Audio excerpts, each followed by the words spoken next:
Welcome to our lesson on calling methods in Go programming. In this session, we'll explore how to use methods in Go. Methods are functions that are associated with values of a particular type. They're similar to methods you might have seen in other programming languages attached to objects, but in Go, they're a bit simpler. We'll learn how to call methods and understand how they work, using examples from the time package. First, we'll set up our Go program by importing the necessary packages. Including the time package is important because it provides the time type and associated methods that we'll use in our examples. Now, we'll write our main function and get the current time.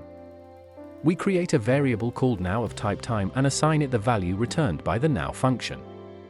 The now function returns the current date and time as a time value, so now holds the current moment in time. We'll use this now variable to access various components of the current date and time, such as the year, month, and day.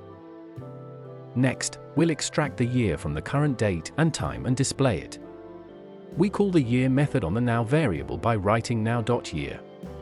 The year method returns the year component of the time value as an integer.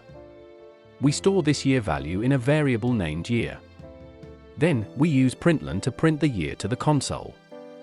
When you run this code, it will display the current year, such as 2024. Let's take a closer look at how we called the year method on the now variable. The variable now holds a time.Time value, representing the current date and time. By calling year, we're accessing the year method that is associated with the time type. Understanding how the method call works is important. When we write now.year, we're invoking the year, a method on the now variable. Methods in Go are functions tied to a specific type, in this case, time.Time. The year method knows how to extract the year component from a time.Time value. Let's break down the components of the method call. First, we have now, which is the value we're working with. It represents the current date and time captured by the program. Next, we have year, which is the method name. It's the function we're calling to retrieve the year from the now value. Finally, let's understand the dot notation between now and year.